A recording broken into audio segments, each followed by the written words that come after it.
El legendario Vought F-8 Crusader, el último cazador de cañones y el temido MiG-Master. Era un depredador con muchos nombres, y cada uno de ellos reflejaba la fascinación y el miedo que despertaba. Para los pilotos era el coche deportivo del cielo, un avión nervioso, rápido y elegante que respondía al mínimo movimiento de la mano. Para los mecánicos de cubierta, sin embargo, era el Gator, un monstruo peligroso capaz de devorar a un hombre con la fuerza de sus tomas de aire, situadas a escasos centímetros del suelo. Y en los cielos de Vietnam, donde se enfrentó con furia a los cazas enemigos, el Vought F-8 Crusader ganó un apodo que lo inmortalizó para siempre, el MiG-Master. Pero por encima de todos, quedó un título que lo definió en la historia de la aviación militar: el último cazador de cañones. A comienzos de la década de los 50, la aviación de combate estaba cambiando con una rapidez asombrosa. El rugido de los motores a reacción dejaba atrás la era de los pistones, y cada nuevo modelo parecía obsoleto en cuestión de meses. En este escenario competitivo y brutal, el Cruzado no solo sobrevivió, sino que se convirtió en un icono. Con sus 4 cañones automáticos de 20 milímetros, fue el último caza diseñado por Estados Unidos para mantener el dogfight clásico, cuando aún se creía que las batallas aéreas se decidirían con proyectiles de acero en lugar de misiles guiados. El F-8 no era un avión fácil. Sus cifras eran impresionantes. Podía romper la barrera del sonido en ascenso vertical y alcanzar velocidades cercanas a las 1000 millas por hora, un récord para su época. Pero estas cualidades venían acompañadas de riesgos constantes. El aparato aterrizaba a gran velocidad y exigía nervios de acero en cada aproximación a la cubierta de un portaaviones. Muchos pilotos recordaban aquellas maniobras como una lotería en la que un mínimo error podía significar el desastre. La combinación de poder y peligro hizo que el Cruzado se ganara el respeto de todos los que lo volaban. No era un avión para principiantes. Había que dominarlo como si fuese una bestia salvaje. Y quizá por eso se convirtió en leyenda, porque representaba lo que todo piloto soñaba y temía a la vez. Un caza que premiaba la osadía y castigaba la duda. Así nació la fama del último guerrero de los cielos, un avión que dejó huella en todos los que lo conocieron. La guerra de Corea había dejado al descubierto una realidad inquietante para la Marina de los Estados Unidos. Los cazas a reacción de la nueva era no podían confiar únicamente en ametralladoras. El combate aéreo moderno requería una potencia de fuego mayor, capaz de destruir a un adversario con un solo impacto. Por ello, en septiembre de 1952, el alto mando naval lanzó un requerimiento oficial. Necesitaban un avión que pudiera portar cañones automáticos de 20 milímetros, aterrizar a menos de 100 millas por hora y ofrecer un rendimiento acorde con las exigencias del futuro. La empresa Chance Vought, bajo la dirección del ingeniero John Russell Clark, respondió con un diseño revolucionario, el F-383, que pronto sería conocido como F-8 Crusader. Frente a competidores como el Grumman F-1 Tiger o el McDonnell Douglas F-4H Phantom, la propuesta de Vought destacaba por una innovación decisiva: el ala de incidencia variable, capaz de inclinarse 7 grados durante el aterrizaje. Este detalle permitía mejorar el ángulo de ataque sin perder visibilidad frontal, una ventaja enorme al operar desde portaaviones. El corazón de la máquina sería el motor Pratt & Whitney J57, un turbojet capaz de generar 18.000 libras de empuje con posquemador. En teoría, esta potencia permitiría al avión no solo alcanzar velocidades supersónicas, sino trepar en vertical desde el mismo despegue, una hazaña impensable hasta ese momento. El diseño también prometía operar en cualquier condición meteorológica y disponer de un alcance superior al de sus rivales. Era, en esencia, el prototipo del cazador que Estados Unidos necesitaba para imponerse en la Guerra Fría. La Marina quedó impresionada. El proyecto avanzó con rapidez y se aprobaron 2 prototipos para vuelos de prueba. En menos de 3 años, el Crusader pasó del papel a la pista, superando las expectativas con cada revisión. Los ingenieros estaban convencidos de que habían creado algo distinto, un avión que no se parecía a ningún otro en servicio. El nuevo caza estaba listo para enfrentarse a su bautismo de fuego en los cielos. El 25 de marzo de 1955, el piloto de pruebas John Conrad se preparó para escribir una nueva página en la historia de la aviación. En la base de Edwards, bajo el sol de California, el prototipo del Quinto 383 rodó por la pista y despegó con una fuerza brutal. Apenas unos minutos después, el avión había superado la barrera del sonido, algo que pocos modelos en desarrollo podían presumir en su primer vuelo. Los ingenieros celebraron el éxito con cautela, pero sabían que tenían en sus manos un prodigio tecnológico. 30 días más tarde, el segundo prototipo también despegó sin inconvenientes. La transición del diseño a la realidad estaba siendo sorprendentemente fluida, casi sin los problemas que solían acompañar a proyectos tan ambiciosos. Con cada prueba, el Crusader confirmaba que era más rápido, más ágil y más confiable de lo esperado. Muy pronto, la Marina contaba con un arma que cambiaría su manera de operar en los mares. En 1956, el piloto naval R.W. Duke Windsor llevó el F-8 a un nuevo nivel al alcanzar una velocidad de 1015 millas por hora, estableciendo un récord nacional que consolidó la reputación del caza. Apenas un año después, el 6 de junio de 1957, un Crusader recorrió más de 2.200 millas desde la costa oeste hasta la costa este en solo 3 horas y 28 minutos. Aquella hazaña demostró que el aparato no solo era veloz, sino también resistente y capaz de mantener un rendimiento constante en largas distancias. Ese mismo año, a bordo de un F-8U-1P modificado, el mayor John H. Glenn realizó el primer vuelo supersónico de costa a costa en Estados Unidos. Partió de California y llegó a Nueva York en 3 horas y 23 minutos, un logro que lo catapultó a la fama incluso antes de convertirse en astronauta. El Crusader se consolidaba así como un símbolo del poder aéreo estadounidense. Un avión que no solo cumplía con lo prometido, sino que también rompía marcas y demostraba que el futuro de la aviación ya había comenzado. El Vought F-8 Crusader no era un avión convencional. Su rasgo más llamativo era el ala de incidencia variable, que podía elevarse hasta 7 grados durante el aterrizaje. Esta innovación permitía mantener la visibilidad frontal sin necesidad de levantar excesivamente el morro, un detalle decisivo para las operaciones en portaaviones. Para los pilotos, aquello era una bendición, aunque no eliminaba por completo la dificultad de posarse en la cubierta. El Crusader seguía siendo un aparato exigente y no perdonaba los errores. El motor Pratt & Whitney J57 ofrecía una potencia de 18.000 libras de empuje con posquemador. En la práctica, esto significaba que el caza podía despegar con una aceleración brutal e incluso elevarse en vertical como un cohete. Sin embargo, tanta fuerza también complicaba las maniobras iniciales.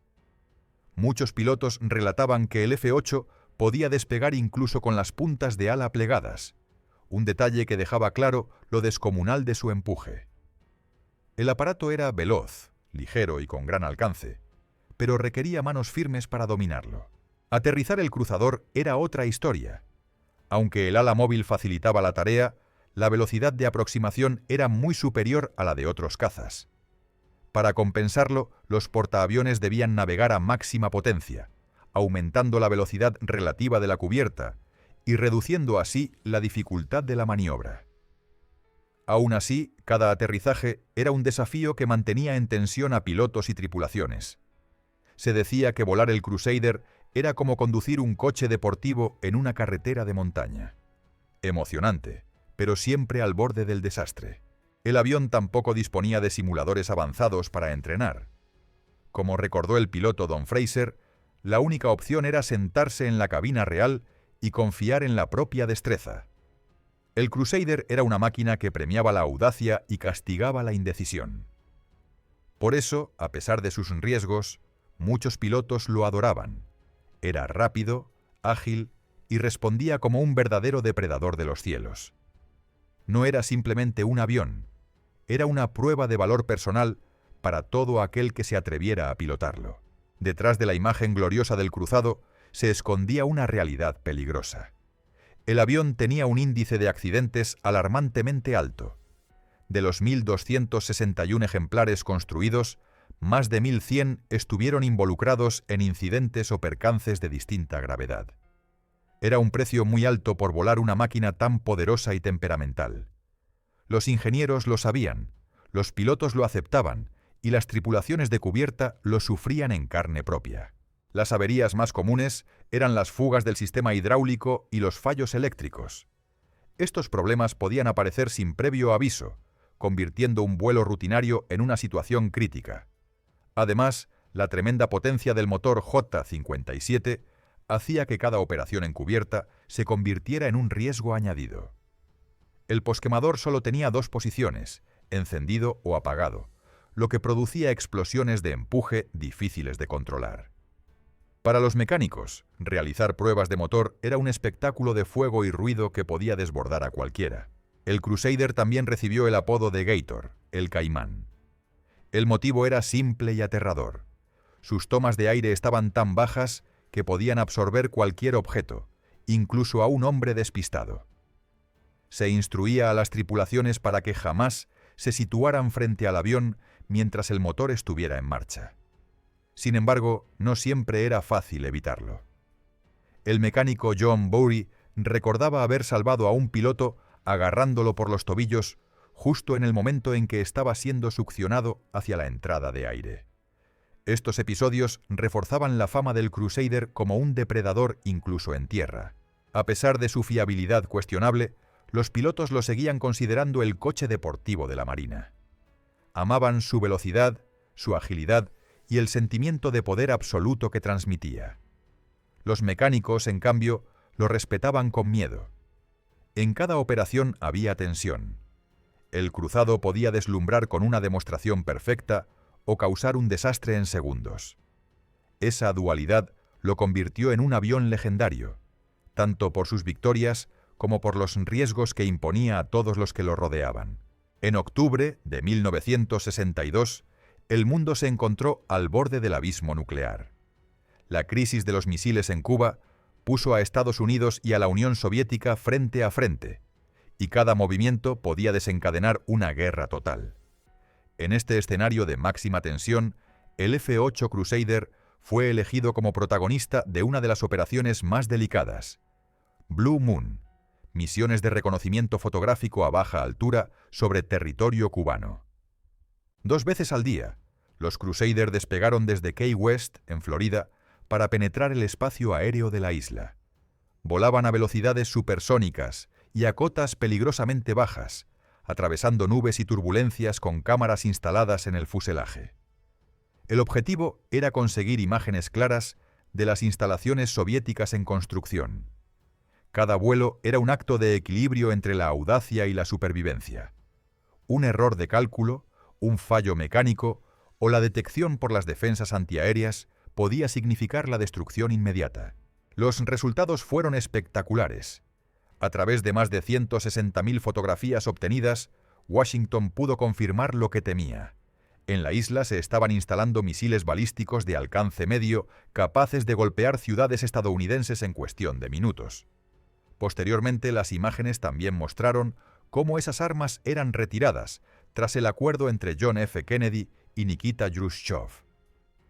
Sin el Crusader, la Casa Blanca habría carecido de pruebas visuales para sostener sus acusaciones y presionar a Moscú. Los pilotos que participaron en Blue Moon recibieron cruces de vuelo distinguido por su valor, y las escuadrillas implicadas fueron condecoradas con la mención de Unidad de la Marina. El Crusader demostró que no solo era un cazador nato, sino también un ojo vigilante indispensable en la Guerra Fría. Su papel en la crisis cubana lo convirtió en parte directa de uno de los momentos más críticos del siglo XX, un episodio que aún hoy se estudia como el instante en que la humanidad estuvo más cerca de la aniquilación.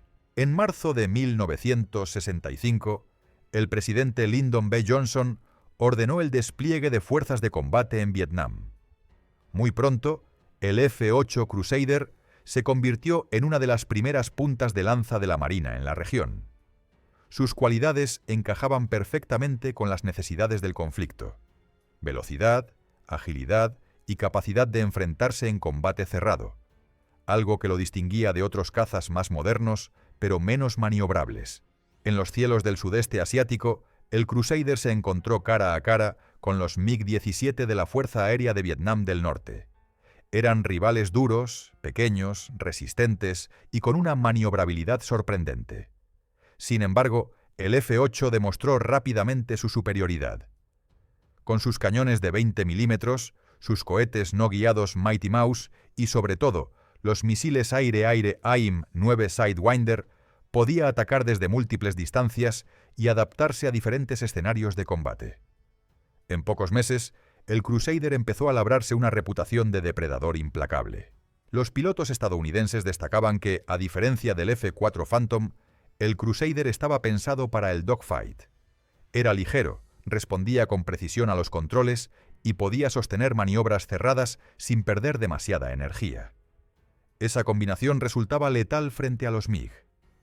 Mientras el Phantom dependía casi exclusivamente de sus misiles, el F-8 ofrecía un abanico más amplio de opciones.